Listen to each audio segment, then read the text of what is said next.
So we're very, very lucky to have Andrew McConchie, Assistant Principal of Geelong High School, to come to our AGM today and share some of his thoughts.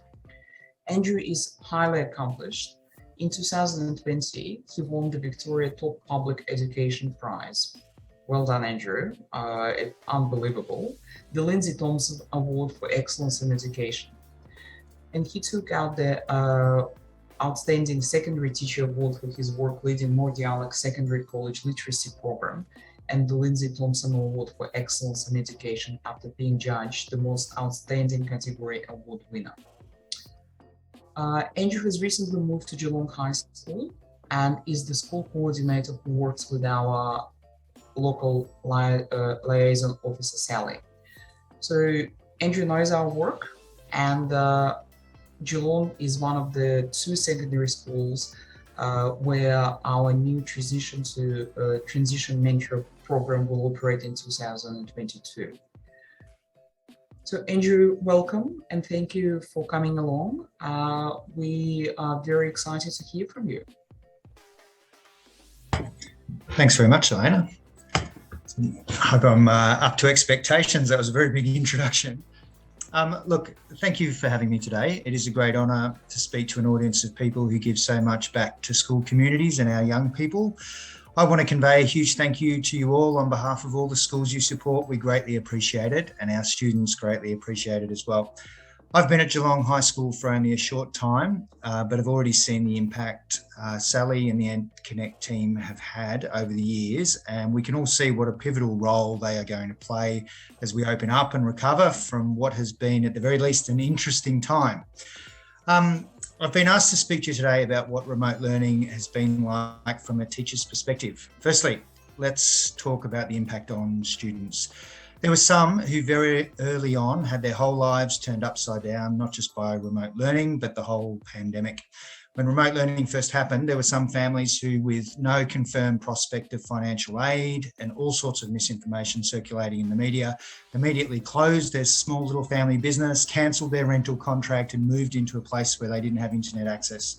Some students across the state simply disappeared from schooling. I think the first thing we learned as teachers is that there are more students than we realise who are vulnerable and for whom education and coming to school is so important in terms of keeping them connected to the wider community and also keeping them grounded. Marginalised groups, students from disadvantaged backgrounds, students with medically vulnerable parents or siblings, carer students, students with mental health challenges and students with additional learning needs or pre-existing engagement issues found it very difficult to find their feet and just connect on any level with their schools and their peers once the pandemic began. We have undoubtedly, in Victoria, massively reduced the numbers of students who are facing grief and trauma from the pandemic through our work in the lockdowns and remote learning, but we've also learned how much kids need schools. And of course, even for those students who did attend their online lessons, and there were a lot of them, there were deep struggles though to maintain the same quality of learning that was occurring in the classroom. Generally, the students who needed school the most missed out the most in remote learning. Picture, for example, a student who speaks English as a second language. All the day-to-day interactions and clarifying and meaning-making processes that children go through at school and all the relationships that underpin those processes were suddenly extremely limited. And we quickly learned that all the online software in the world was no substitute for a room full of people learning from a high quality teacher and some friendly faces. The reality is that that some students have fallen behind and some of those students have fallen a long way behind. But it isn't all doom and gloom. Schools quickly adapted to be able to push the boundaries of what people thought was possible. Pastoral teams, such as year level coordinators and house leaders, have worked relentlessly to reach out to disenfranchised students and provide them with extra support. Practice exam weeks have been done remotely. We've learned to annotate online, to show working out, how to question in virtual spaces. We've learned how to run group work and connect students with each other, how to have class discussions. We've found ways to do timed writing and provide feedback. And we've learned how to create a sense of community virtually. We've seen thousands of teachers across the state stand up and throw everything they have at supporting the students in their care. This has included educational support staff working with students with additional needs, reading intervention programs that run online, things like the mentoring you were talking about earlier, and things like speech pathology sessions through video conferencing as well. And these successes have happened systemically as well. So the dynamic nature of the situation has meant that we often have had to change our whole school approach with almost no notice. But unlike the UK, where they famously fudged assessment and determining university placements when the pandemic hit, here the department has got it pretty much spot on for all students who have taken up the challenge and had a go. We were all very nervous for a while there about what would happen to our Year 12 students, but it has been one of those examples where round after round of consultation and discussion and adjustment has ultimately led to a workable solution.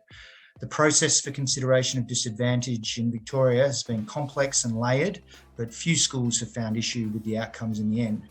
In fact, when we are through this, there will be some scope to study the leadership that we have seen in education and what it has meant in real terms for students. I've seen incredible educational leaders run meetings in pivotal moments with 15 different and really strong opinions in the room, and then come out with something workable and exceptional and meaningful. And I've seen this time and time again across remote learning in person and online, and it's been inspirational. Something else the department has done well is providing schools enough resources and autonomy to give extra support to those students who've missed out. The Tutor Learning Initiative has mobilised such a vast number of teachers outside full employment into providing extra support for students that at times it's difficult to find a replacement teacher and replace staff who are off unwell. And of course, there's been a lot more absence than ever, as even a slight runny nose means you're locked away for a couple of weeks. So the teacher tutors have been incredible, and there are stories of them managing to get students back through the door who were chronically absent even before the pandemic began. There has also been a huge push on improving device and internet coverage at a time when international supply chains have been under strain. All children who loaned a computer when the pandemic first hit back in 2020 were provided one to own for free in 2021. And free internet access has been provided to huge numbers of disadvantaged families across the state, and it's just been a massive achievement. Whilst one narrative of lockdown and remote learning in Victoria depicts a state divided, with radicalised anti-vaxxers and anti-lockdown protesters in the street standing alongside biased mainstream news media, there is another that shows a state that has stood together to radically reduce mortality rates from COVID against the odds. And that narrative includes many families changing their perceptions of schools and education to see it as crucial to their students' wellbeing and development.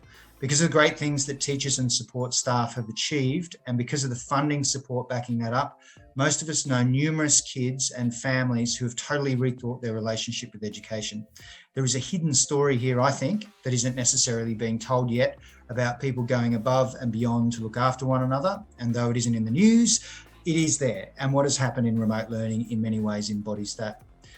I'm talking here about the principal who drops off a remote learning pack to a family afraid to go out because one of their children is immunocompromised but doesn't qualify yet for a vaccination, or the director of senior school who visited every Year 12 student's home to give them a spin in a limo and drop off their graduation certificate. And in that instance, they all dressed up very formally at something like 10 in the morning. Or the graduate teacher who, teaching live into the living room of a child's home, stayed behind every lesson and every week to listen to the student talk through some of the mental health challenges they were facing. And of course, the EdConnect volunteers making connections with vulnerable grade 6 students in our area to follow them through into secondary school and support them with a very unique year of transition. There has been incredible work done, and while it hasn't been perfect and whilst it isn't over, we've made progress, and I think we've grown stronger as a whole in many ways. But this is not to diminish the challenges that teachers have faced. I didn't have the hardest time in remote learning as a teacher, but I taught for more than 3 months from a caravan in the driveway, 8 or 9 hours a day, as my wife juggled a new baby and 2 toddlers in the background.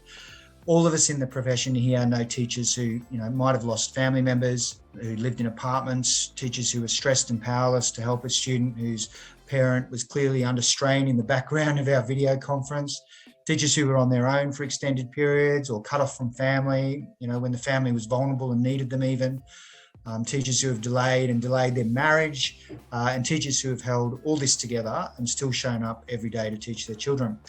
We all remember that first day when we tentatively put on the mask for the first time and how weird it felt, how we asked ourselves if we were overreacting, Since those early days of the pandemic, we have learned to live outside our comfort zone. And across the state, we've just stoically rolled up our sleeves and got on with the job as best we can.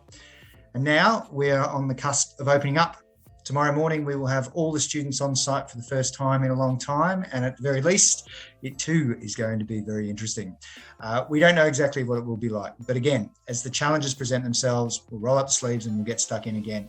I know many of you are in Western Australia, and I hope that as we've learned from watching what's happened internationally, you might get something from thinking about what has happened here and what happens next in Victoria, and how that might apply in your state. Regardless, the support of agencies like EdConnect will no doubt be another reassuring pillar of community support that schools greatly appreciate. Thanks very much for listening to me today, and thanks again for all your great work. I've really enjoyed your meeting today. And I look forward to hearing more from EdConnect in the future. Thank you.